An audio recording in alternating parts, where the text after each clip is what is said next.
Bueno, y en esta ocasión tenemos una nueva entrevista en esto que llamamos degustando la entrevista, saboreando la entrevista. Es una parte que nos está gustando mucho y que ya tenemos algunos personajes interesantes, ya hemos presentado algunos y hoy tenemos una historia verdaderamente impresionante. Yo diría es una historia impresionante. No sé si usted alguna vez haya planeado alguna aventura, pero aventura grande como esta que vamos a conocer, con una familia completa, la familia que se fue al mar y fueron a recorrer el mundo y lo hicieron en un velero. Imagínense, por favor, recorrer el mundo en un velero. Es una idea que se antoja complicada, que se antoja difícil, que imagina uno peligrosa, pero pues hay quienes sí tienen el gusto por hacerla, el conocimiento para poderla hacer y pues la valentía para poderla concretar, y fue todo un éxito. Y en esta ocasión nos aceptó la plática, esta entrevista, Alejandro Irigoyen. Y vamos a platicar con él los próximos minutos y va usted a conocer esto que a mí me ha impactado y me ha impactado muchísimo. Alejandro, te agradezco mucho que hayas aceptado estar con nosotros en Saboreando la Entrevista. Vamos a comer, estamos en el Mesón de la Moncloa, muy buena comida española. Vamos a empezar con unas tapas que ahorita le digo de qué se tratan y vamos a ir comiendo y vamos a ir escuchando esto que se me hace verdaderamente único. Seguramente ustedes ya saben de él, seguramente ustedes ya conocieron de este proyecto, pero pues hoy sí le vamos a sacar un poquito de más detalle para tener una idea de lo que vivieron durante 3 años, 4 meses. Bueno, gracias por aceptar y buenas tardes. Muchas gracias, Carlos Martín, por invitarnos aquí a este programa. Nos encanta la idea de colaborar todo lo que sea posible. No, pues nosotros más agradecidos. Y mira, y a comer rico, que habrá algunos productos del mar que yo creo que estás familiarizado con ellos, ¿no? Muy bien, Alejandro, a ver, vamos a comenzar. Claro. Y dime, ¿en qué momento surge la idea de darle la vuelta al mundo y luego darle la vuelta al mundo en un velero? Pues mira, esto fue un resultado realmente de varias situaciones, ¿no? Un poco. Yo comencé veleando en Valsequillo. Entonces, mi navegación y mi experiencia en cuanto a la vela era realmente limitada. Casera, Valsequillo, ¿no? Entonces, pues en Puebla, como bien sabes, bueno, hay muy pocos aficionados, entusiastas de la vela, pero los pocos que hay somos bastante aguerridos y bastante entrones. Como preámbulo, me gustaría comentar que también el capitán Ramón Carlín, el del Sayula, que fue el que ganó la primera regata de la Vuelta al Mundo, pues era poblano también. O sea que ya hay 2 poblanos que han hecho algún tema. ¿Que lograron eso? Digo, lo de él es mucho más complejo, porque fue en competencia. Lo nuestro fue un tema distinto, ¿no? Fíjate que yo no lo veo así, sí. Porque él estaba en una competencia, sabía a lo que iba, estaba preparado para eso, pero tú no estabas en una competencia, tú ibas con la familia. Con la familia. Que eso ya es otra cosa, ¿no? Entonces, pero bueno, ahí surge, en Valsequillo empiezas y a ahí velear. Como el tema de la afición. Pero conforme fueron pasando los años, seguí navegando en Valle de Bravo, en algunas competencias que había, regatas, y la verdad es que no había tenido gran experiencia en el tema de navegación oceánica. Y bueno, pues un buen amigo poblano, velerista también, Javier de Velasco, por ahí del 97, 98, me llamó por teléfono porque había un poblano que había comprado un velero oceánico, un velero pequeñito, y quería hacer la regata de Ixtapa a Acapulco. Esa regata se lleva a cabo desde hace muchos años por parte del Club de Yates de Acapulco. Y bueno, pues obviamente acepté, nunca había estado en el club y desde el primer minuto que llegué, la verdad estaba fascinado con el ambiente, con todo lo que veía ahí. Y la navegada era de Acapulco, primero había que llevar el barco a Zihuatanejo. Entonces salimos en la tarde y fue toda la noche navegando, prácticamente son 24 horas de navegación para llegar a Zihua. Y esa primera noche fue casi, podríamos decirle, una revelación. Encantadora. Ahí te cautivó esa noche. Eso fue realmente, lo vi como revelación. Y le dije a Javier, le digo, oye, esto lo voy a hacer el resto de mi vida. y a los 45 años voy a dar la vuelta al mundo. ¿Por qué fue lo de los 45? Porque yo creo que todo el mundo, con este afán de perseguir los anhelos y la felicidad y demás, siempre esperamos y ponemos las metas en algún punto, ¿no? Gran parte de esas metas están en tu retiro. Pero yo decía, bueno, no sé ni siquiera si voy a llegar al retiro o no. ¿Cuántas veces no nos pasa, ¿no? Que no sabemos si vamos a llegar caminando o en salud propicia para hacer una cosa así. Y por esa razón fue que decidí, en lugar de hacerlo al retiro, pues ¿por qué no hacerlo a los 45? Tenía yo 20 y tantos años en aquel entonces, 23 años, 22 años. Y me pareció un reto maravilloso. Y ahí digamos que todos los breakers... Para arriba. Para arriba. Y ahí comenzó todo. Ahí comenzó todo. ¿Y pensaste en hacerlo siempre con la familia? ¿Ya tenías familia? ¿Ya te habías casado? ¿Todavía no? No, estaba soltero en aquel entonces y lo que fue un proyecto personal, yo lo que quería era transmitir la sensación que me daba el mar, lo que sentía cuando estaba navegando.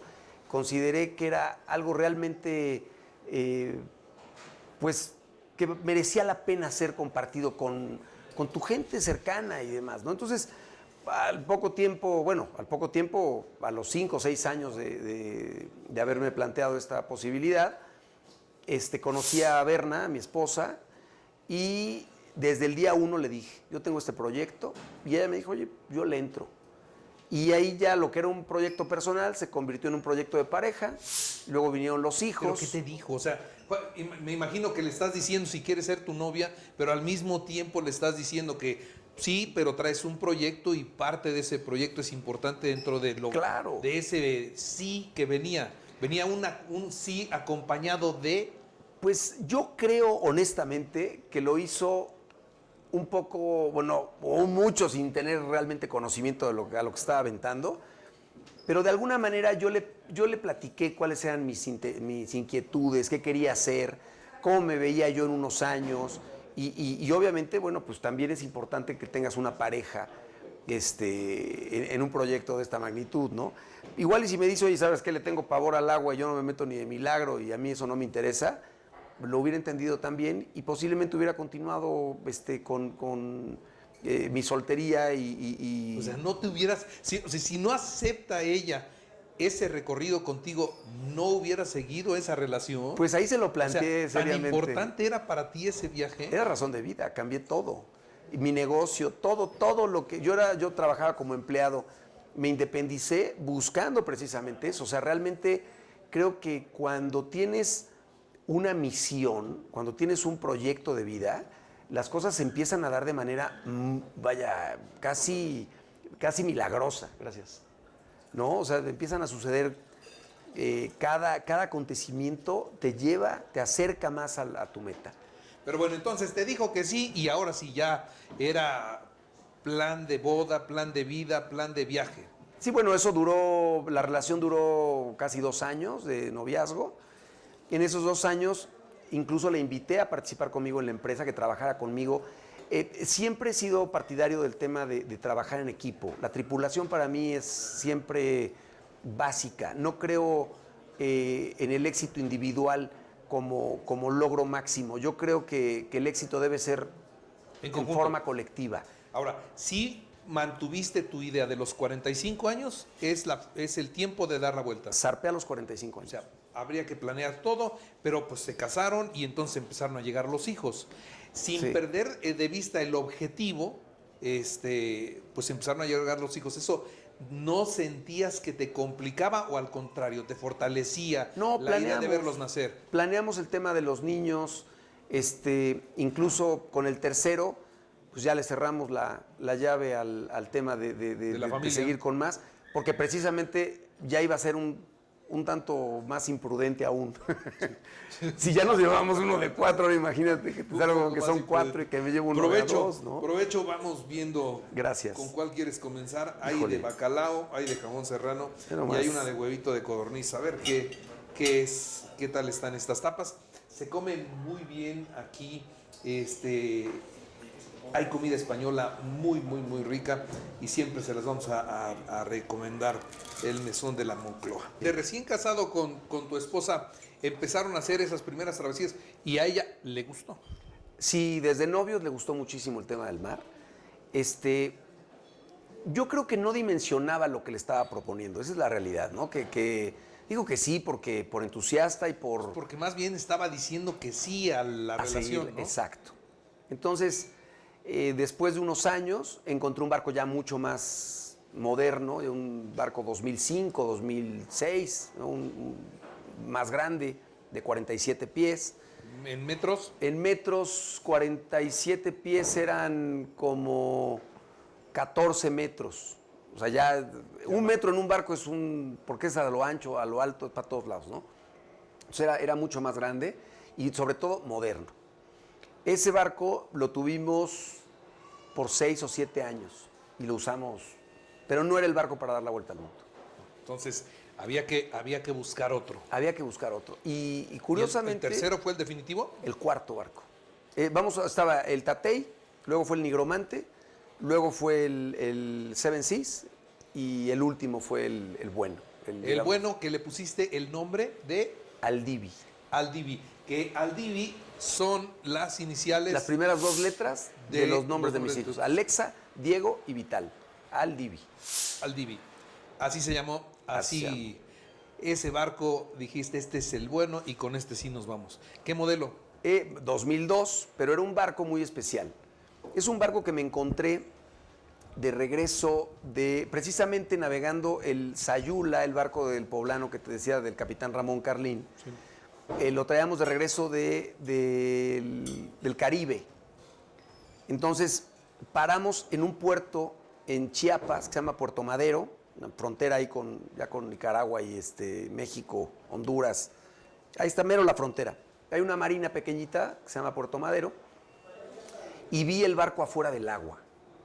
Pues, cuando lo vi era un barco totalmente de aluminio con doble quilla, 2 motores, una cosa totalmente rara para los estándares de la vela tradicional, digamos, ¿no? Y lo que le reconocí al barco fue la fortaleza. No sabía nada ni de la marca, en mi vida lo había visto. Simplemente empecé a tocarlo, a revisarlo. Pedí los datos del propietario y me dieron un correo. Mismo que yo le mandé un mail, nunca me contestó. Pero fíjate, esto fue a finales de noviembre. Pasé Navidad en Acapulco, en el Sayula, y en la Navidad de ese año fui a hablar con el gerente.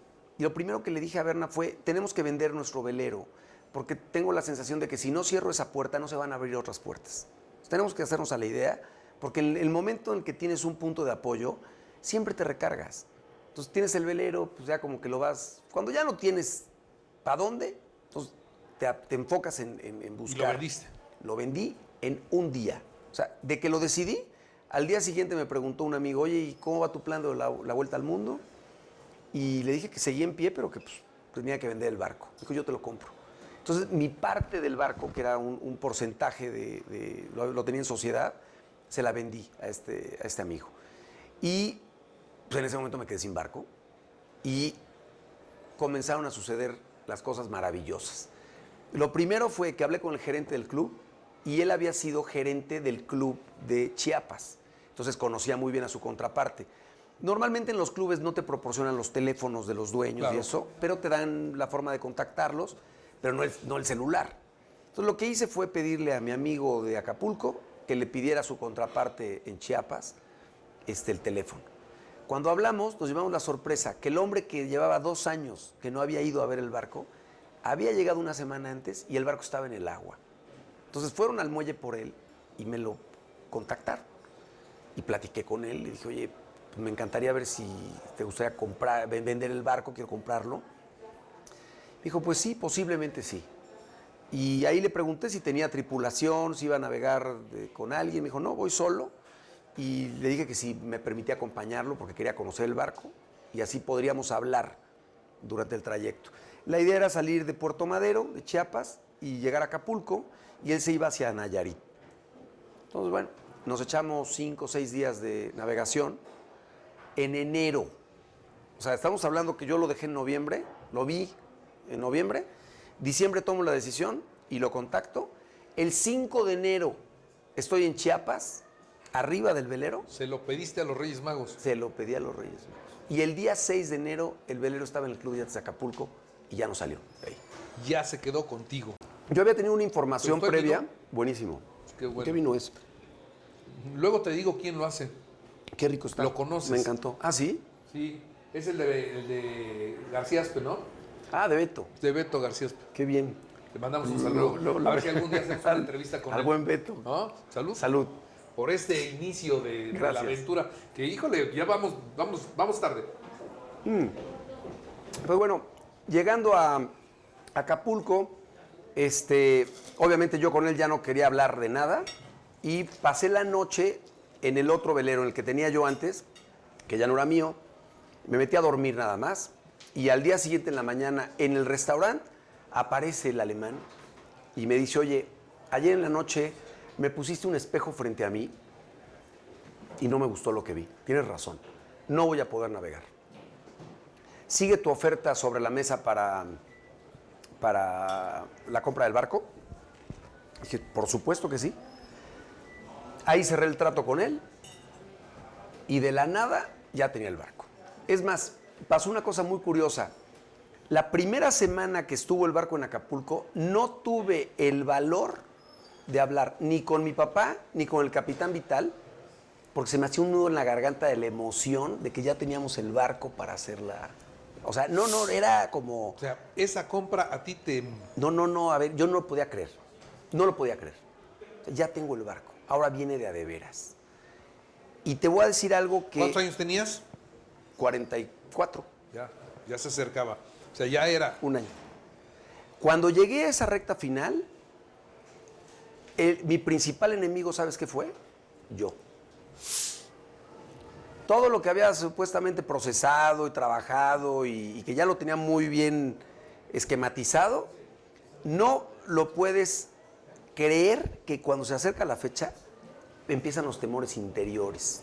Y eso fue un problema, no. Bueno, a ver, entonces, hasta ahí digamos que podemos llegar con la historia de cómo se hizo del barco, cómo tuvo ya el barco. Faltaba un año para que comenzara este proyecto, para que se concretara este proyecto. Y bueno, entonces lo que seguía ya era la planeación completa del viaje y vamos a ir a eso, ¿no? No le podía decir de la emoción a su papá, al capitán, a la familia. Finalmente ese momento tiene que llegar, comienzan los planes, comienzan los detalles que te llevan, sí, un año afinar todo. Bueno, me puse la meta de preparar el barco en un año.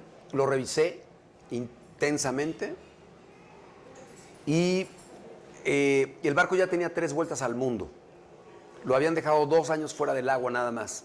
Entonces era un barco que desde su construcción hasta ese momento pues, había estado con una actividad muy intensa y estaba en muy buenas condiciones.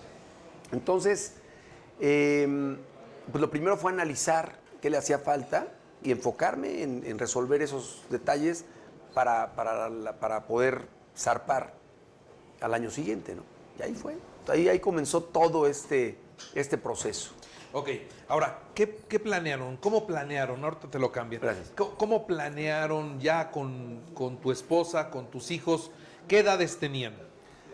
Bueno, lo que hay que aclarar primero es, siempre se habló de esto en la casa. O sea, no fue una sorpresa Sí, para no, mis no, hijos. No era novedad. No era novedad. Era simplemente dar un paso más. Coco Wash, hacia, sí. o sea, los niños, por ejemplo, en su habitación tenían un mapamundi, entonces había todo siempre se hablaba del tema. Navegábamos en vacaciones a Huatulco, nos íbamos a Zihuatanejo, o sea, siempre estábamos navegando en la costa del Pacífico mexicano.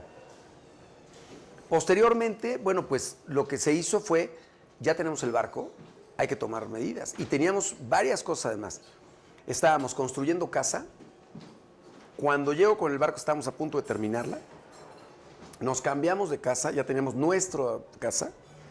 O sea, muéblale, ve, cuélgale y ponle. Y vivíamos en Valquirico. Y todo maravilloso, todo bien. Pero, pues, oye, ¿qué vamos a hacer con la casa? nueva. Pues la rentamos, la ponemos en la base de datos de Volkswagen o de alguna compañía para un directivo y pues vamos a ver qué ocurre. Siguen pasando los meses, yo sigo aplicado en el tema del barco y pues lo chistoso está en que nunca llegó un cliente a rentarnos. O sea, las ofertas que hubo o que hubieron fueron de nada, ¿no? Muy bajas. Y una noche le digo a Berna, antes de dormirnos, le digo a Berna, ¿qué vamos a hacer con la casa?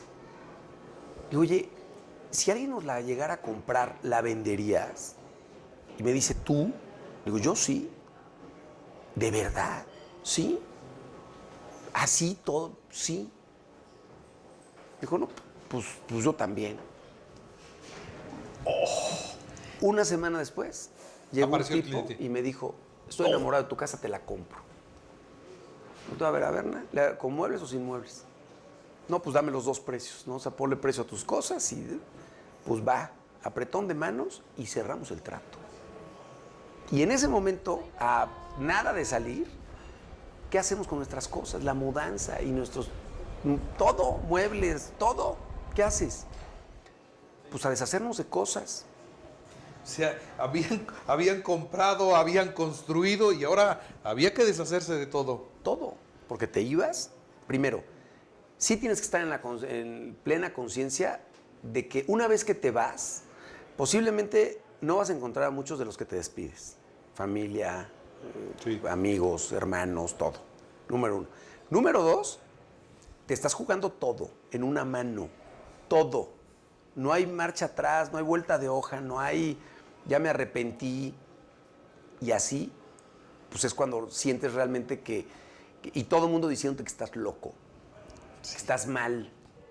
Yo ahorita te diría, sí estaba muy Muy fuerte mi papá, mi tío Lalo, hermano de mi papá, sentó conmigo una tarde en la casa y me decía, no logro entender por qué razón un ser humano puede tomar la decisión de dejar esta forma de vida, este lugar con comodidad, con todo, por una aventura. Dijo, no sabes lo que respeto, lo que estás haciendo, pero no logro entenderlo. ¿Era para ti una aventura? No. ¿Qué era para ti? Para mí, me di cuenta que las cosas iban avanzando y cuando tienes una misión de vida, cuando tienes un proyecto realmente fuerte y serio, las cosas suceden. El sueño te atrapa y maneja el sueño, ya no eres tú el que lleva la cosa. O sea, yo le decía a Berna, siento un muro que me está empujando al abismo y no tengo de dónde agarrarme. Ya no hay vuelta atrás. Puedo tirar la toalla, pero no soy del estilo de tirar la toalla. Vaya, no es por ahí. Entonces, bueno, te dijeron que estabas loco, te dijeron que estaba muy arriesgado. Que era un suicida, que iba a matar a mi familia. ¿Por qué no te vas tú? ¿Qué derecho tienes de la vida de tus hijos? No te imaginas la dureza de juicio social. ¿Quién fue el que te apretó más en contra? Mira, no me gusta meter nombres porque suenan de pronto como... No, pero si fue un familiar, un amigo... No, gente inclusive que no tenía nada que ver conmigo. Hubo uno uno de los comentarios más desagradables que recibí fue un tipo que me dijo que iba a ser el mejor negocio de su vida, que iba a comprar 5 seguros de vida por cada uno de nosotros. Me cayó como patada eso. Sí, se me hizo estúpido, ¿qué le pasa, no? Exacto. Hasta el punto en el que el capitán Vital Alzar, que fue mi mentor, ¿en qué me ayudó? No fue en la navegación. A mí me ayudó a lidiar con el tema del drama humano, que eso es un tema serio. La mayoría de la gente siempre me pregunta qué es lo más difícil que me tocó vivir, esperando una respuesta de un mal mar, de un viento, de un huracán. Lo más duro que me tocó vivir fue salir de tierra. Bueno, a ver, prueba esta. Es una ensalada con queso de cabra. No, se ve buenísimo. Que yo espero te guste, que tu tocayo dispuso del menú. Seguro de que te iba a gustar. No, seguro. Soy fan de la comida española. Pues sí. Bueno, entonces, lo más difícil era poder salir. Ups, zarpar. Ya cuando llega el momento, Ni modo. accidentes de Un la tomatito. vida. Un tomatito. Peores cosas habrás vivido en el barco, que ahorita vamos a platicar. Bueno, pero llegó el momento, ya. Se superaron todas esos comentarios, esas adversidades. Y ahora sí, ya nos vamos. Llegó el tiempo de zarpar. Zarpamos de Acapulco el 10 de marzo del 2019. El evento fue magnífico. Nos abanderaron con la bandera de la paz. Nos nombraron embajadores de la paz. Y el barco se convirtió en una embajada de paz. Me imagino todos, pues sí, son 250 personas, es un número importante, para despedirlos y los comentarios que seguramente había entre ellos, entre muchos seguramente había nervios, miedo. Por supuesto, yo creo que ahí coincidían todos en desearles y en mandar la mejor vibra, lo mejor para que se fueran y yo creo que apostando también mucho a estar en el momento del regreso. Yo no sé cuántos de los que fueron a despedir después estuvieron para recibir, pero ya eso llegará el momento. Vamos por partes. Pero bueno, llegó el momento, subieron al velero y... Drama nacional. Ese rompimiento con la familia. Pues imagínate, mis hijos, un drama, ¿no? Porque la abuela, la iban a dejar en tierra. Todo lo conocido. Entonces, pues sí fue complicado. Lloraron. Yo me sentí un poco incluso mal porque parecía que los estaba secuestrando en lugar de quererlos llevar a una aventura. Pero digamos que los niños lloraban por despedirse, no por rajarse. No sé qué tanto era, pero estaban muy chiquitos. O sea, Alexa, mi hija, estaba muy, muy triste. Vital, más chico, pues se iba y... El más chico, me dices, entonces tenía 4 años. 4 años y vámonos a una aventura al mar a los 4 años. Pues él no dimensionaba el peligro que podía ser, lo divertido que podía ser, lo complicado que podía ser o no. O sea, yo creo que ahí también cada uno de ellos llevaba una manera, una visión de lo que iba a ser, imaginaba, que ya lo habían platicado mucho, que era un tema recurrente en la familia, que era algo que en las noches, en las mañanas, en la comida, en la cena se platicaba y se platicaba y se platicaba, ¿no? Les llegaba lo malo y lo bueno, ¿no? Pero lo malo también lo escuchaban. Oye, pero el mar, los animales. Esos pobres estaban sin saber para dónde. Y vámonos. A Vallarta. De Acapulco, salieron de Acapulco. De Acapulco salimos, ya fue la despedida oficial, porque además el barco no estaba en óptimas condiciones todavía. Ah, Chihuahua. Porque, ahí te va, teníamos una fecha de salida y había detalles que había que resolver. Ya el club no era el lugar para arreglarlo. Y como íbamos a Vallarta, pues bueno, paramos en Vallarta, sacamos el barco del agua y ahí lo volvemos a... Y así fue. Primero paramos en un lugar que se llama Barra de Navidad. Puerto Aventuras, no, Barra de Navidad. Está pasando Zihuatanejo. Hay un resort ahí, con una marina. Nos metimos en esa marina 2 días a serenarnos, a relajarnos un poco, porque perdí 14 kilos antes de zarpar, de toda la presión, de todo, dejar todo listo, dejar las cosas, ¿no? No puedes dejar Listo, no se puede. Nada, dejar listo. Así fue el zarpe. Y llegamos a Vallarta y efectivamente pues, al día 2 de estar en Vallarta sacamos el barco del agua, comenzamos a trabajar todo lo que le faltaba y nos quedamos 2 semanas en Vallarta. Y ahí, bueno, pues llegaron otra vez mis suegros y demás y lo que sí les pedí el día que íbamos a zarpar fue, un día antes nos despedimos, no quiero drama en el muelle, por favor. Y ya cuando zarpamos de Vallarta, ¿Iban solos? Estaba mi hermano Oscar, unos amigos, muy poca gente, que ya fue realmente el zarpe de a de veras para el cruce. ¿Y de ahí a dónde se fueron? A las Marquesas.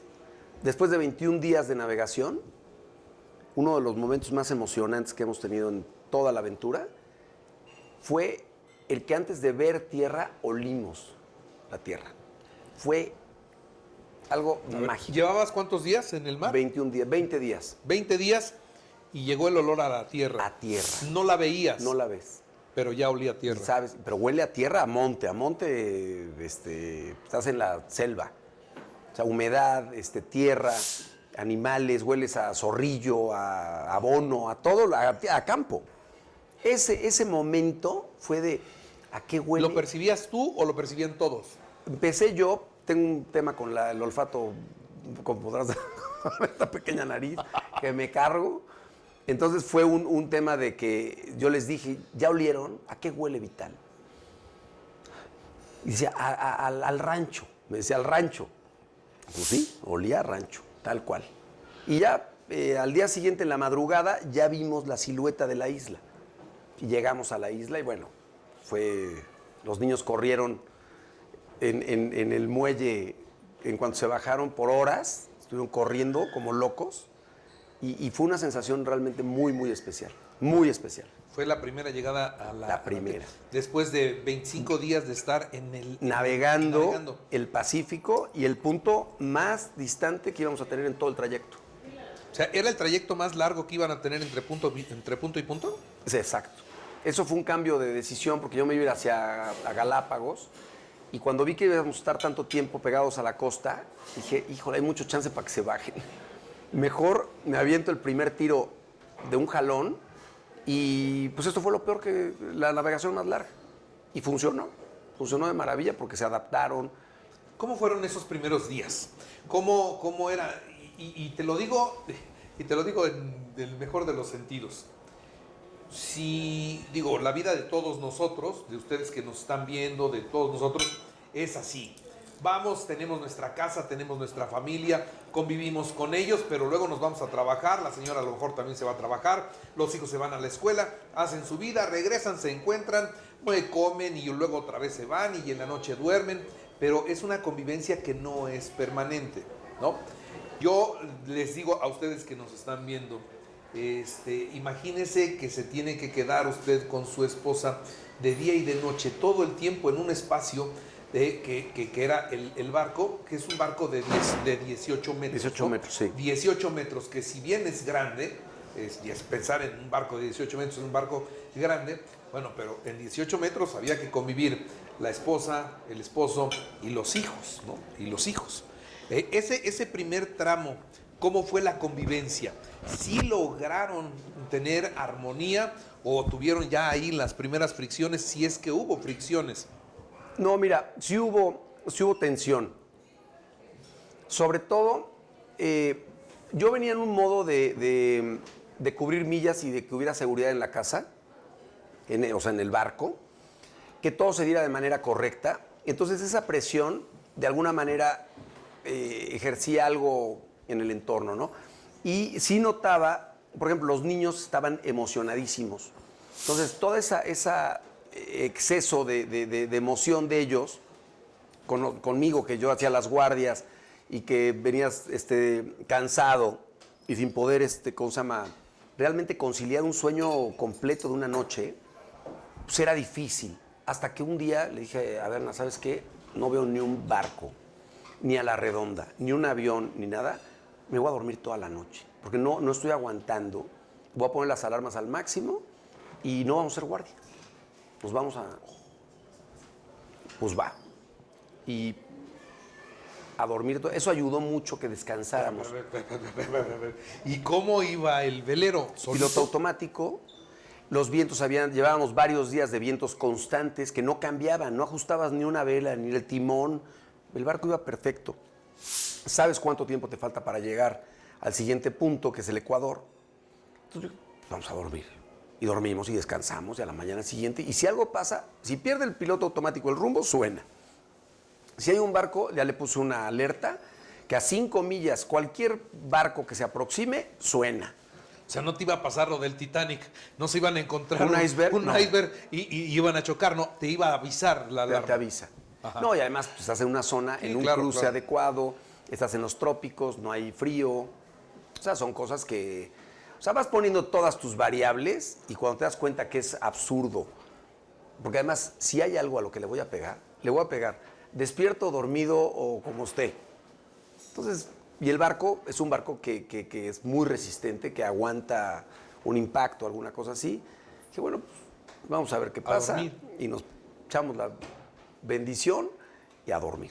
Es que eso provecho. Vamos a degustar un pescado, digo, Mira ya, más, con ya que estamos angulas. hablando de este recorrido mar. del mar, que es un pescado sobre unas papas y gulas que yo espero sea de tu agrado, ¿no? Por supuesto, me encanta. Yo pues, no conozco, no tengo ese conocimiento y ese gusto por la navegación, pero sí tomar la decisión, dice, aprovecho, aprovecho. Gracias. De tomar la decisión de, pues vamos a dormir y el barco va a tener que seguir solo y si algo pasa van a sonar las alarmas y todos a dormir y todos a descansar. Y la noche, que bueno, yo he tenido la oportunidad de estar en un barco y navegar de día y de noche, pero en un barco, en un barco muy grande donde pues hay mucha gente que lo lleva y uno se va a dormir como si estuviera en un hotel sin preocuparse de nada, pero en este caso un barco muy pequeño, irse a dormir todos, va la familia completa y así dejar que el barco lleve su rumbo con la certeza de que ese rumbo va a ser el correcto. ¡Ay, cabrón! 9 horas nos echábamos de sueño. ¿Durmieron 9 horas? Con pijama y todo. A ver, ¿cómo era el barco por dentro? ¿Cómo era el barco por dentro? Los niños iban todos en un camarote. ¿Cuántos camarotes son? ¿Cómo es el barco? El barco tiene una distribución muy peculiar, porque primero tienes lo que es el cockpit, que es la bañera, que es lo que está afuera. Sí. Tiene un techo, tiene parabrisas, que los veleros normalmente no lo tienen. Este barco es de expedición, entonces tiene un parabrisas y tiene un techo. En esa área es donde está el timón, está el control de los motores, digamos, y desde ahí lo vas navegando. Aunque tiene un doble sistema de control interno, por si hay condiciones muy rudas afuera, te puedes meter al barco y desde adentro controlarlo. Sí. O sea, es doble el control. Pero bueno, en la parte central del barco tiene un salón que tiene el escritorio de cartas de navegación y una mesa para que caben 2, 4, 6 personas caben sentados en esa mesa. Es un comedor, haz cuenta esta mesa. Y luego de ahí bajas otros escaloncitos y llegas a la cocina. En la parte de la proa hay 2 camarotes. Hay 3, pero 2 son los que estamos utilizando. En el de proa, pues en la punta, iban los 2 niños. En el más cómodo de todos, que es el de en medio, iba Alexa, que es un camarote individual. Y el de popa era donde íbamos Berna y yo. Tenemos un camarote grande con una salita.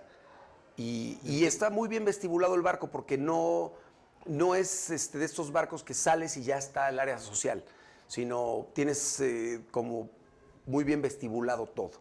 Oye, en donde iban tus hijos, que iban en la proa, es donde más se mueve el barco. Se mueve, o sea, se levanta el barco todo. Y cuando baja de sopetón... Entiendan eso, levanta y baja y golpea. Entra suavemente al mar. Es raro que golpee duro, pero sí navegas. Cuando hay condiciones fuertes... Ahora, tú vas acostado y vas durmiendo en tu camarote, vas en la proa, pero de repente si el barco hace así... Vuelas. Tus hijos volaban. Varias veces los vi. Se cayeron de la cama. Muchas veces. A Vital ¿Qué lo pasaba? vi. No, se levantaban, medio dormidos, se subían. Y seguían durmiendo. No había más, no tenían miedo. Nada. Venían felices y era parte de su día a día. Entonces, y como no les prestábamos tampoco tanta atención en el sentido de, ¿estás bien? O sea, no hacíamos mucho rollo con el tema, pues tampoco ellos buscaban, pues... ¿Sabes qué? Es normal. Pues Me subo, ya vamos para se arriba. subían y ya está. O sea, hubo poca lágrima de dolor y de lastimados, muy poca, muy, muy poca. Me imagino la formación con la que regresaron los chavos. ¿Eh? Los ves ahorita, que son niños cuando están con otros chavos en la escuela, pues son chavos que están acostumbrados son rudos, o sea, no son chavos suavecitos, ni son vedettes, ¿no? Ahora, te los llevaste chicos, estaban en el tiempo de estudiar, estaban en la escuela. Está difícil pensar en el tiempo que van a estar fuera y si van a dejar o no van a dejar los estudios. Entonces, ahí me imagino que también habrán planeado llevar lo necesario para que ellos siguieran estudiando. Llevamos un programa, nos invitaron a una escuela donde podíamos tener de manera electrónica con iPads un programa, ¿no? Con todos el tema de lo que iba a haber en el año. solo había un detalle que nunca nos dijeron y no sabían realmente.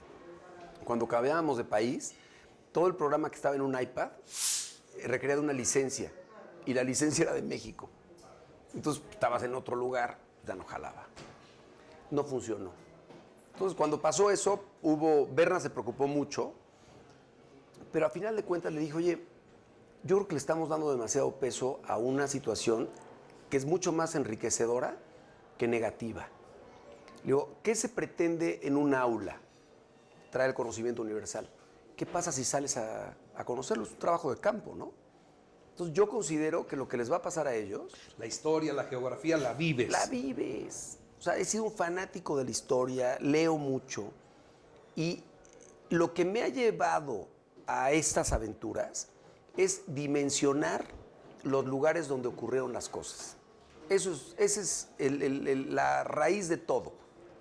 Entonces, no es lo mismo que te hablen de la batalla de Lepanto, a que estés en donde fue la batalla y que entonces entiendas, mira, entonces de aquí venían los otomanos y la Liga Santa entró por este lado y el viento, ¿cómo estaba?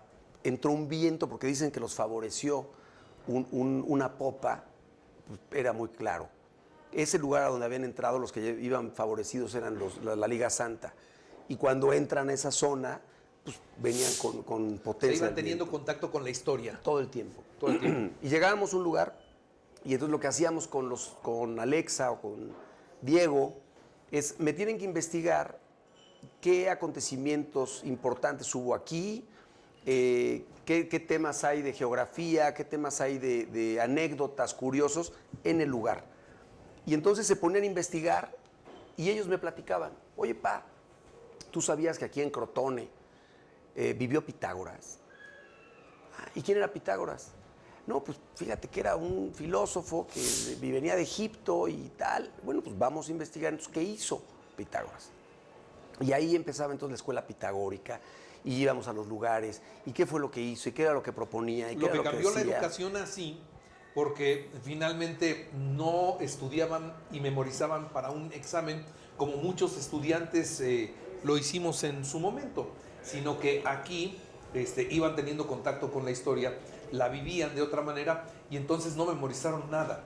Tienen registrada la experiencia perfectamente y eso lo van a llevar siempre. Eso no es una clase que se les olvide o un examen que prepararon y que después se les olvide. No, esto ya se les quedó para su vida, para su cultura general y todo. Bueno, vamos a hablar de la comida, pero el pescado está muy bueno. Buenísimo. Muy bueno. Buenísimo. Cosa que agradecemos aquí al Mesón de la Moncloa.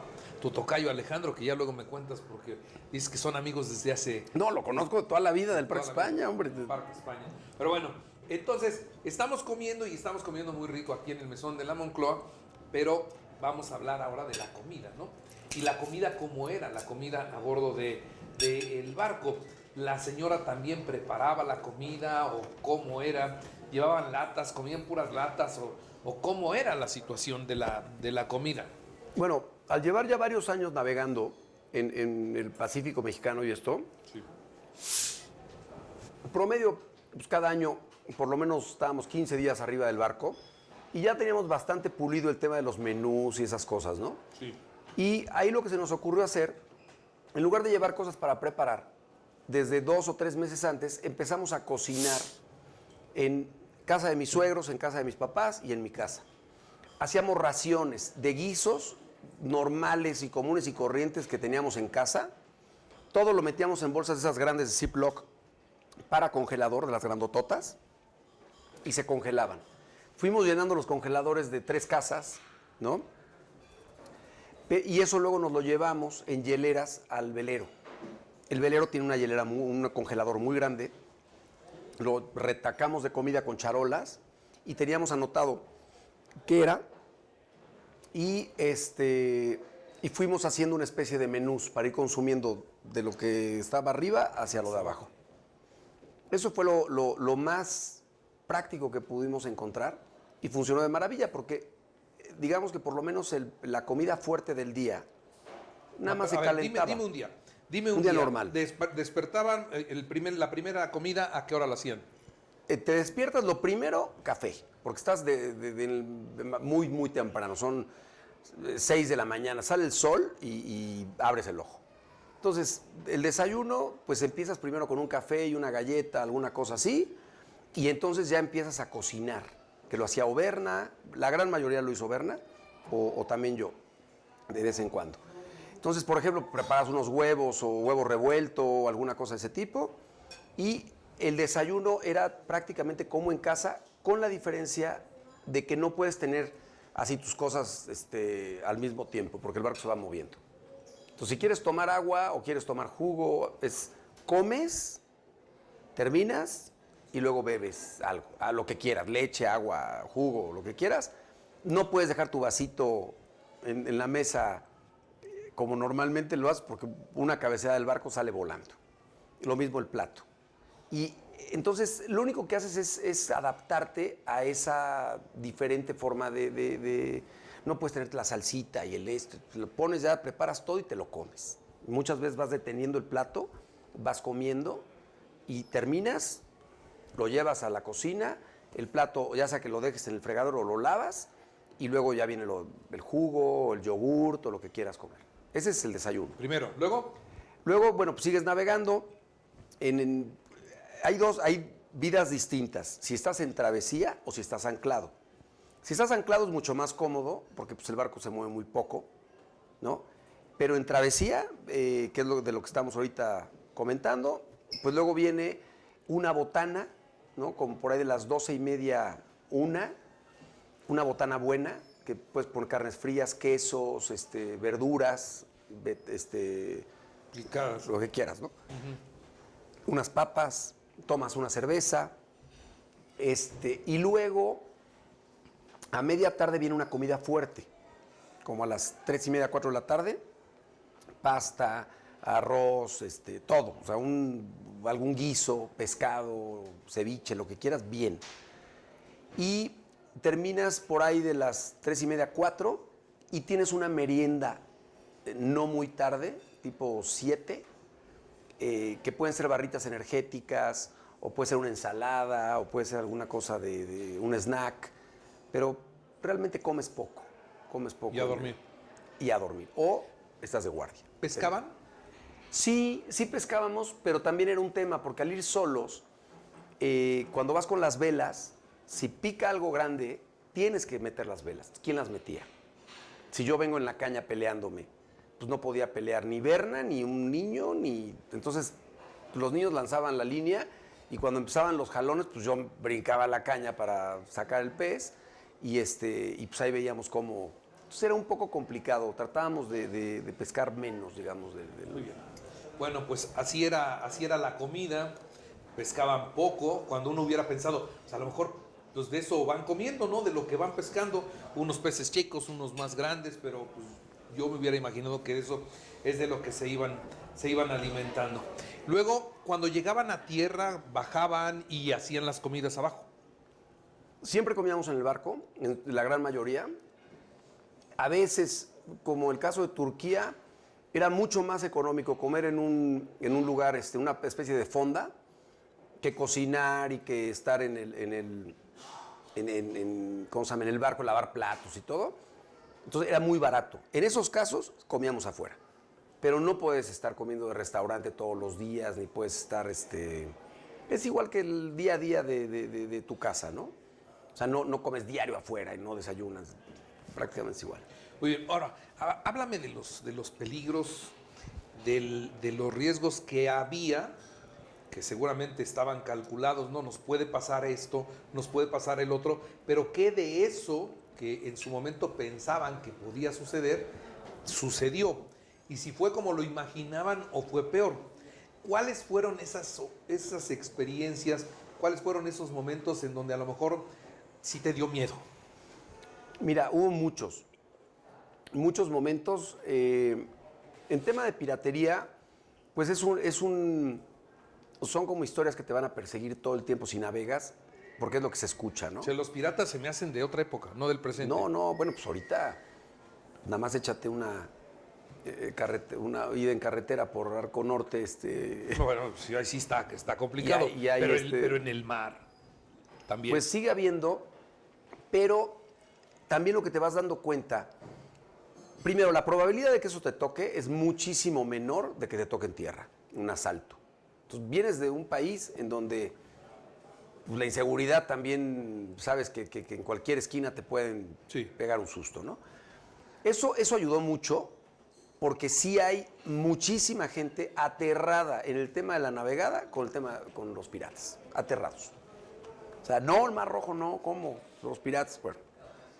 Cuando llegamos al Mar Rojo, primero, nos dimos cuenta que no había ni un barco ni de pescadores. Eso fue lo primero que me llamó la atención. No vi nunca una embarcación pequeña que no fuera un carguero. Éramos los veleros, que éramos 3, y Y los barcos. y los barcotes, ¿no? Ni un pescador. Eso está muy raro. Llevan 10 años que no hay un solo ataque en esa zona.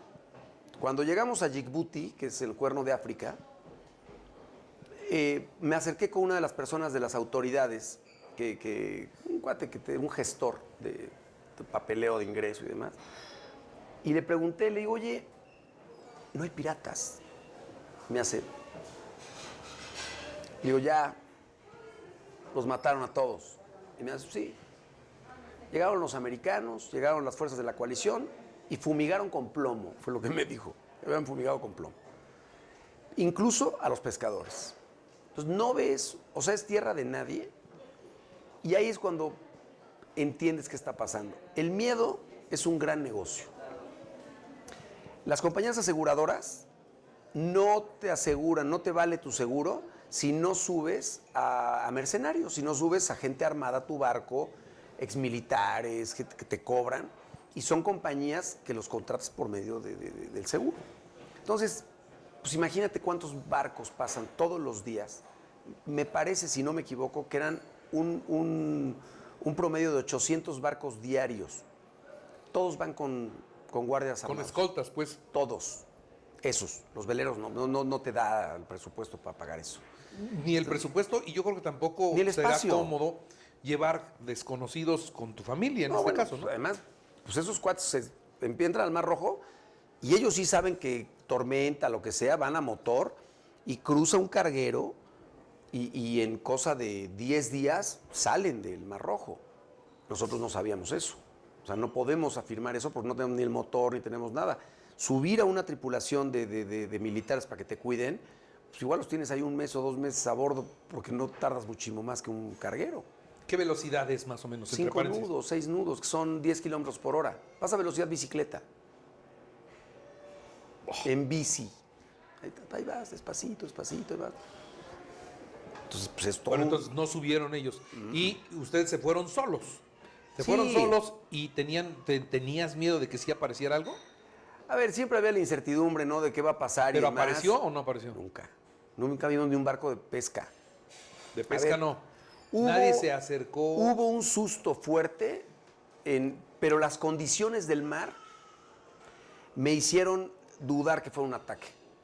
O sea, veníamos navegando antes del Mar Rojo, antes del Cuerno de África, y de pronto empiezo a ver en el plotter, que es la pantalla en la que veo los barcos que tengo a la redonda, cómo hay un barco que va en sentido opuesto a nosotros y justo cuando nos pasa, da la vuelta así en U y nos empieza a seguir.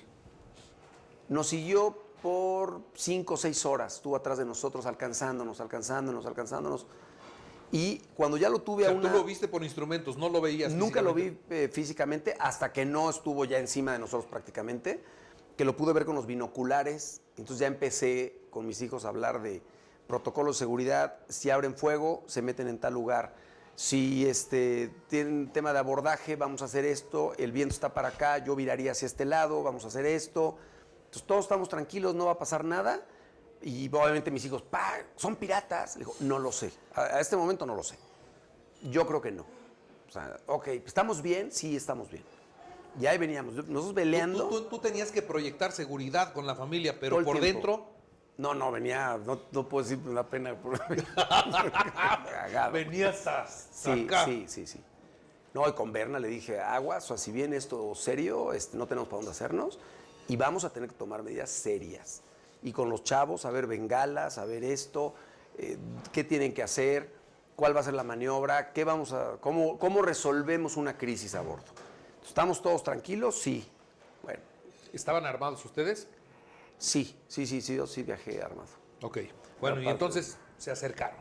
Se acercaron y ya cuando estaban a distancia que nos podíamos ver, me enseñan 2 peces grandototes, 2 dorados, y un racimo de cocos. Y lo que querían era un intercambio. Querían Coca-Colas, me gritaban, Coke, Coke, y que querían cigarros, me hacían con las manos así. Un amigo alemán nos había recomendado desde Indonesia que compráramos paquetes de cigarros, porque los cigarros es como Moneda de cambio y para pagar favores y esto, pues una cajetilla, es valiosísimo en el mundo árabe. En Indonesia los compré, los guardé y pues fueron ideales en ese momento. Entonces te dicen, querían cigarros, querían intercambio. coca, y ellos te ofrecían los dorados y los cocos. y los cocos. Entonces me lanzaron una línea y con la línea jalé aquellos par de pescados, los cocos, y luego en una bolsa de plástico les metí cajetillas de cigarros. ¿Cuántas cajetillas les metí? 6, 7, eran 7 personas. Les metí 7 cajetillas y 7 Coca-Cola. Coca-Colas en una bolsa de estas de basura. Le eché un nudo, la amarré a la cuerda y la jalaron. Bueno, el júbilo de esos cuates cuando les llegaron las Coca-Colas, digo, los asaltados fueron ellos, a mí me fue mejor. Te dieron dos dorados que después hiciste en ceviche. Ceviche, hicimos sashimi, hicimos de todo ahí nos duró como 3 días, 4 días el pescado, fresco. Bien, ahora, eso fue digamos, un susto pensando que los podían Haber asaltar, asaltado. Ahora, vamos a los sustos de la naturaleza.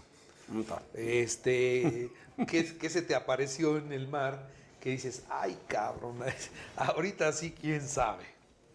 Lo peor, frentes negros con tormentas de rayos. Lo peor, te apanicas.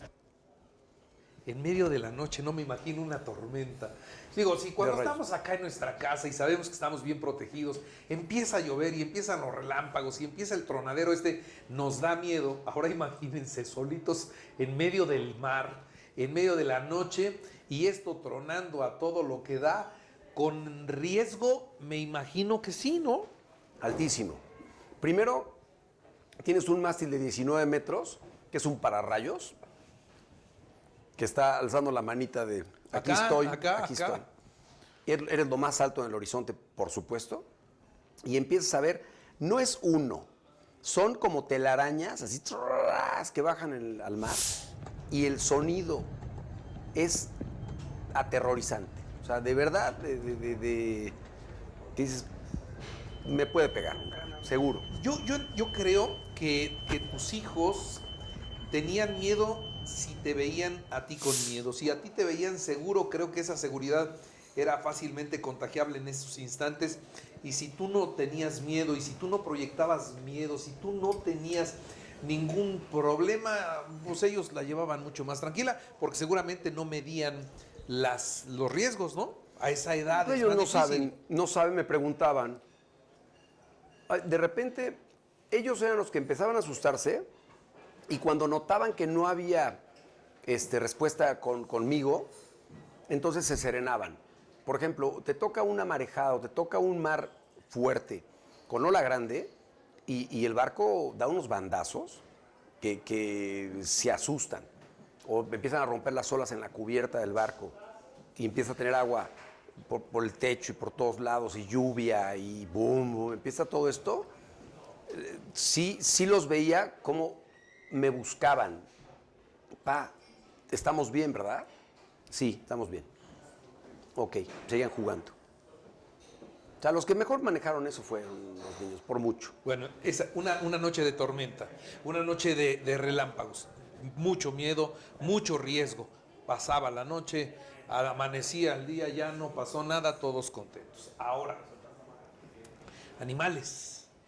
Fíjate que no vimos, hubo muchísimos peces voladores, incluso hay una anécdota muy buena, que Berna viene dormida con la escotilla de la popa del camarote nuestro medio abierta y empiezan unos gritos de Berna, que primero no podía ni gritar y luego digo, ale, ale, me meto al camarote, prendo la luz y está en un rincón de la cama hecha bolita, así toda tapada con las sábanas y un pez volador en la cama.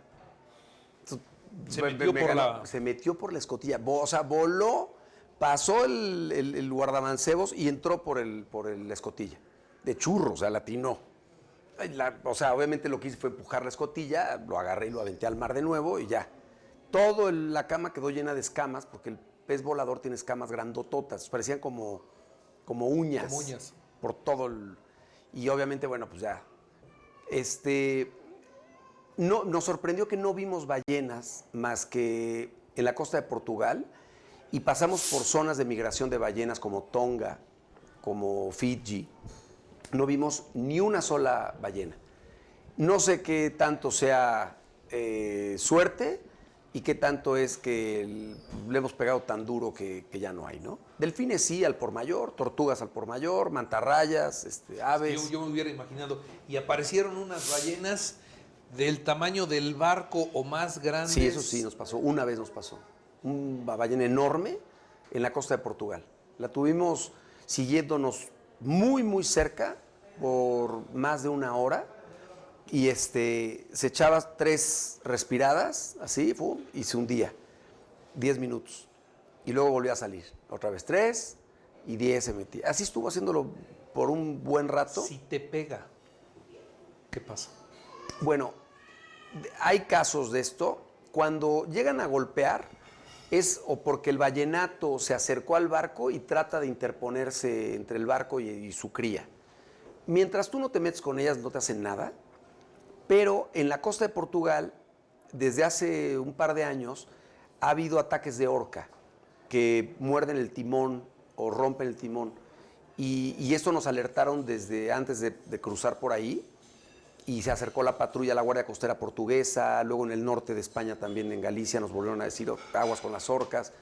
Y vimos barcos en los astilleros y en las marinas que fuimos parando, muchos barcos con la mordida se le ve la tarascada de las ballenas, de las orcas. Son 3 orcas. Y hasta nombres tienen las orcas, son 3. O sea, ya son conocidas y reconocidas en esa parte porque van por No una entienden, parte. hay teorías, no entienden si lo hacen por jugar con el barco. Hay un científico que dice que la sensación de la propela, se acercan y como el timón está atrás de la propela, entonces al estorbarles lo terminan rompiendo. Pero que realmente es eso, ¿no? Pero te rompen eso y ahí te quedas. No, te quedas al garete totalmente, no te puedes mover. Hay técnicas para resolverlo y hay barcos que son mucho más frágiles que otros. En el caso del nuestro, es un barco muy resistente. No sé qué tanto daño nos podría haber hecho una orca, pero por el peso, pues sí te pueden doblar o algo.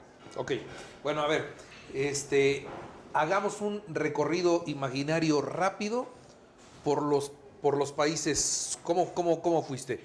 Así, rápido. Rápido salimos Acapulco, Vallarta, Las Marquesas. De Las Marquesas nos fuimos a las Tuamotu.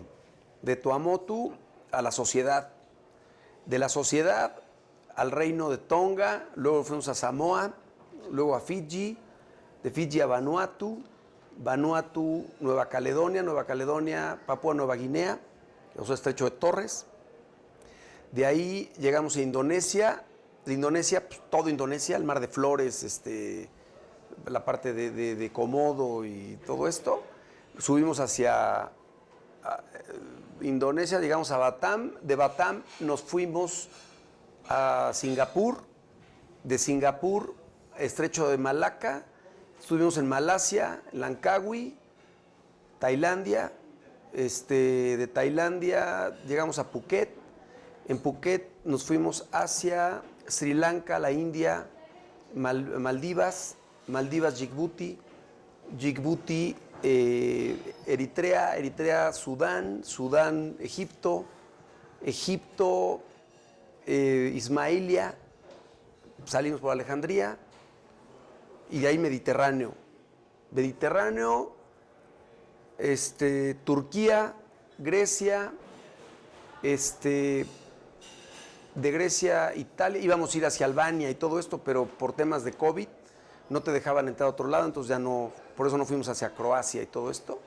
Fue Italia, Italia, pues usamos 8 meses, recorrimos toda la costa italiana del lado de Amalfi, de Sicilia, las Eolias, Córcega, Cerdeña, la Costa Azul, Francia, Mónaco, Saint-Tropez, en Italia, Portofino, o sea, toda.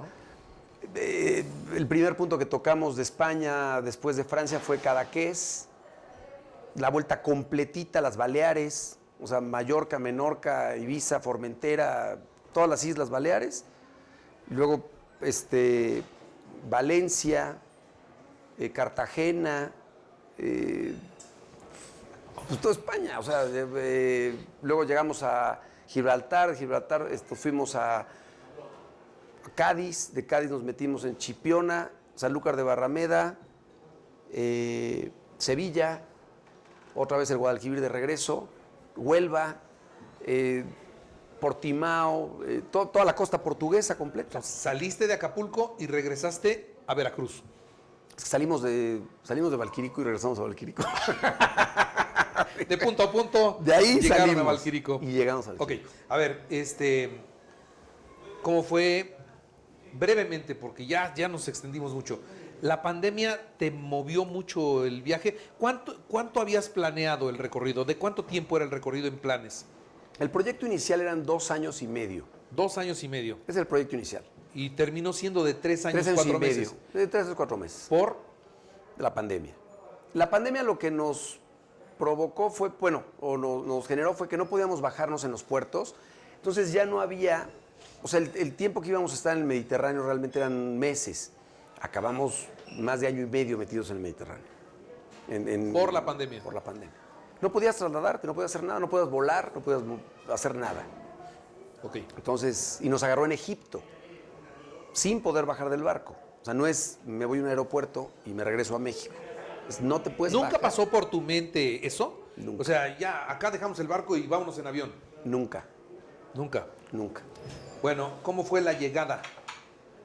La llegada, pues mira, muy esperada obviamente porque pues te genera una nostalgia brutal, ¿no? Todo este tema del viaje.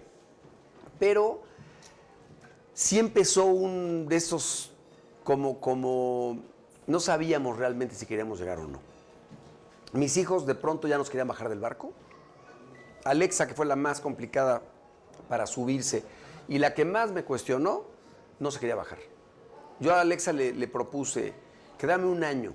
Si en un año tú no estás plenamente contenta y feliz con lo que estamos haciendo, nos regresamos. Pues obviamente al año ya no quería saber nada de tierra, estaba fascinada en el barco y cuando llegamos a Veracruz nos quería bajar. O sea, lloró amargamente porque terminaba. Y ahorita mis hijos me han estado preguntando cuándo se suben de nuevo. O sea que...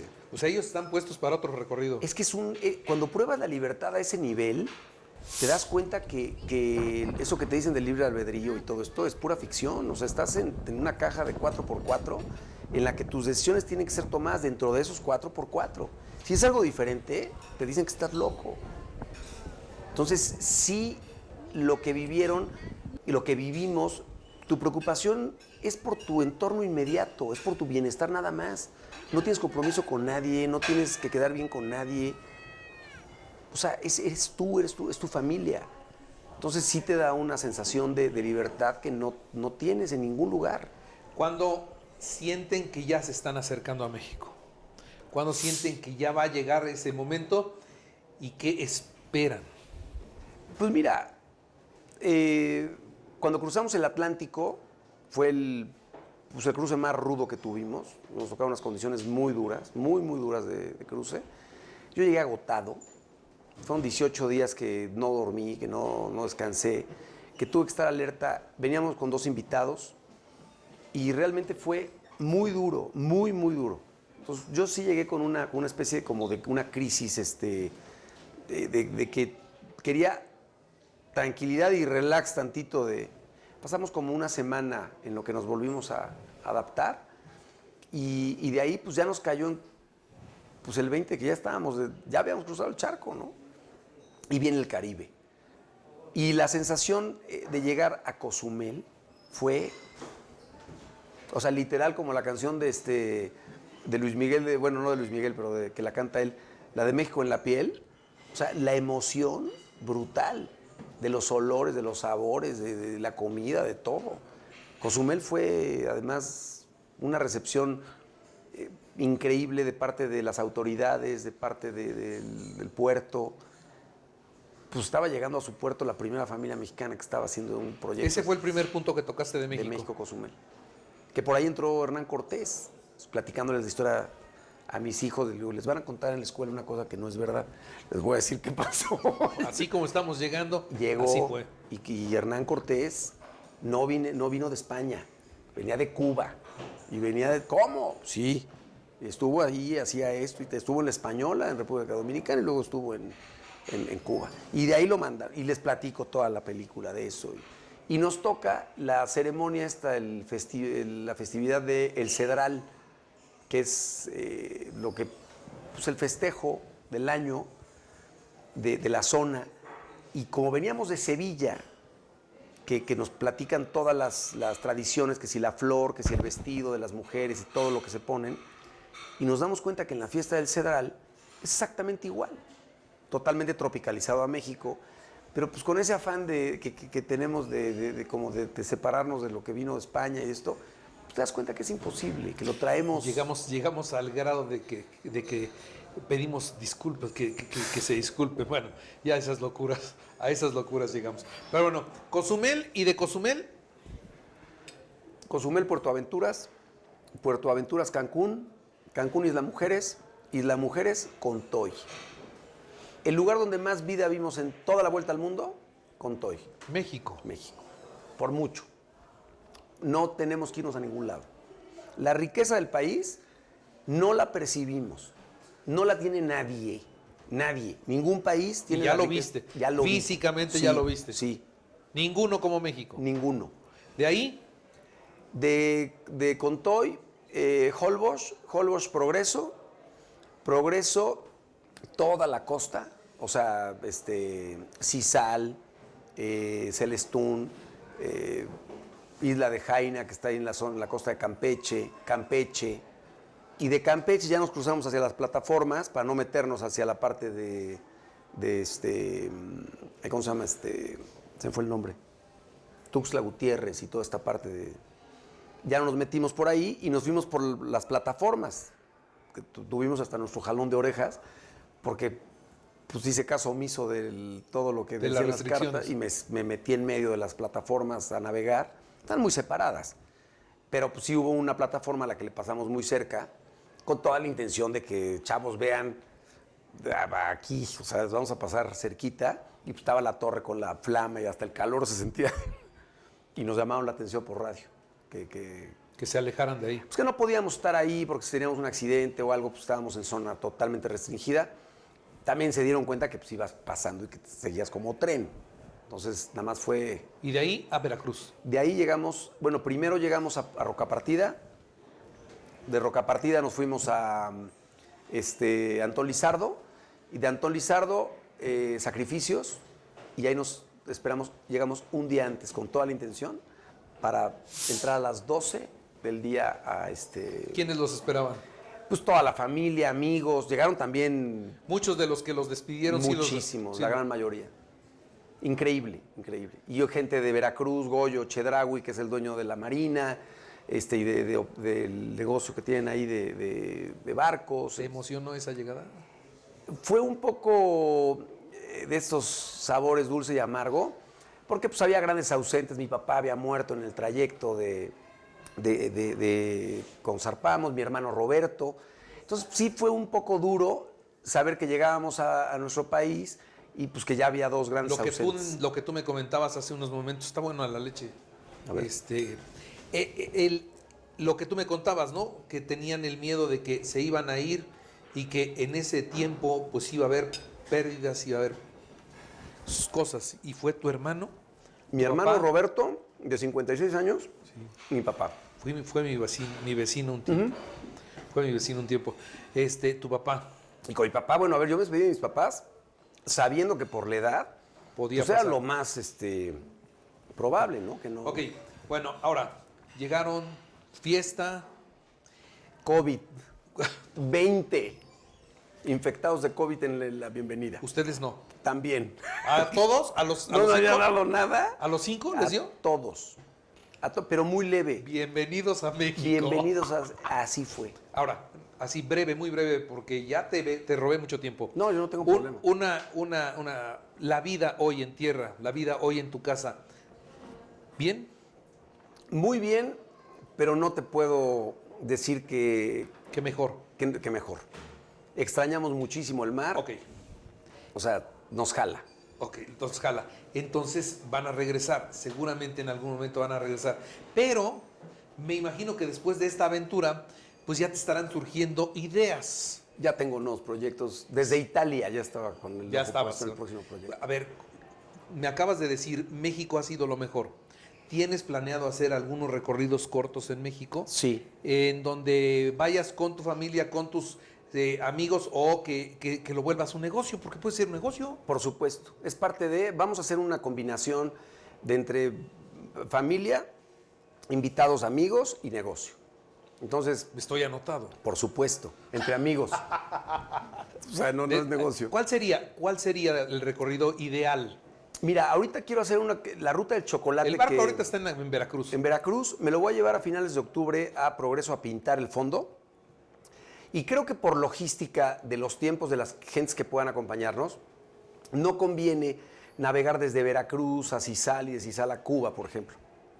Conviene más salir de Progreso a Cuba, porque, pues vaya, son 3, 4 días de Veracruz aquí y luego son otros 3 días, pues es difícil que la gente le diga, oye, pues agárrate 3 semanas que nos vamos a navegar. Pues van a decir, espérame, no puedo. Pero tal vez 2 semanas o 10 días sí son factibles. ¿Qué sería? Serían bueno, toda la temporada de nortes es ideal para ir a Veracruz, a Cuba. Cuba. Esa navegación, porque tienes el viento que te lleva y te trae. Lo tienes de través, se llama. Entonces, estas navegaciones pues, van a tener una combinación, primero, pues, entre historia, porque es la ruta del chocolate, lo que hacían los españoles y todo esto en la época de la colonia. Y también, pues es una buena dosis de aventura. Es bienvenido a la incertidumbre, ¿no? De que dicen que la navegación a vela es la forma más segura de llegar tarde a ningún lugar. O sea, siempre hay temas que son complicados, ¿no? Y esa incertidumbre es bueno abrazarla, es bueno entender que no tenemos el control de todo, porque no lo tenemos. Todo es psicológico. Entonces, vamos a estar navegando, por ejemplo, alacranes, navegaciones cortas de 3, 4 días de experiencia del barco y regresarnos a Progreso. Ir a Contoy y regresar. Ir hacia... A ese lugar maravilloso que tú dices que Tiene madre. Increíble. hay que ir. Hay que ir. Hay que ir. O sea, México tiene costa y no tiene habitantes en la gran mayoría de los kilómetros de costa. O sea, es increíble. Muy bien. Pues le agradezco a Alejandro Cuevas la comida que estuvo... Buenísima. Estuvo muy buena. El mesón de la Moncloa, la verdad es que nos ha tratado muy bien. Comimos muy bien, platicamos muy bien y de veras te agradezco que hayas aceptado esta entrevista, que yo disfruté mucho, que aprendimos mucho de algo extremo, verdaderamente extremo, ¿no? Y bueno, 3 años es difícil comprimirlos en una charla de mesa, ¿no? Entonces, hay pero creo que contamos cientos de cosas anécdotas. buenas. ¿Algo que se me haya pasado? La visita del Papa fue fantástica. También ¿Cómo fue? Pues, desde que zarpamos, la intención era llevar un mensaje, como traemos la bandera de la paz, era llevar un mensaje de paz de México para el mundo. Creo que en México se requiere muchísimo este tema de la paz. Y me parecía importante el llevar ese mensaje al Papa y que de alguna manera, a raíz de eso, pues eso se magnificara y fuera escuchado el tema, ¿no? Con la pandemia, pues también se complicó que nos recibiera, pero no dejé de tocar puertas y de picar piedra, y después de 8 meses de duro y dale, nos recibió, le entregamos la bandera, y pues fue un momento emotivo, ¿no? Y más para México, que somos una tierra católica. Muy bien. No. Alejandro Irigoyen, muchas gracias. Gracias a ti, De veras, Carlos Martín. un honor platicar contigo y sentarme en esta mesa para conocer de esto, que es algo que muy pocos logran. Así que felicidades y gracias una vez más. No, gracias a ti y salud. Oh, salud. Y porque cuando nos vaya mal, nos vaya como hoy, ¿no? Muy bien, muchas gracias. Y gracias a ustedes por estar con nosotros, por ser parte de esto. Así como esta entrevista, habrá otras que yo espero sean siempre de su interés. Gracias a todo el equipo, que es un equipo muy grande. No podemos hacer esto unos cuantos, no, son muchos los que trabajan acá y convencidos y entregados, cosa que de veras mi gratitud en serio. Y al mesón de la Moncloa, muchas gracias, Alejandro Cuevas, muchas gracias. Tocallito. Y muchas gracias a usted sobre todo por seguirnos en esta ocasión. Gracias y en la próxima habrá otra de mucho interés para usted.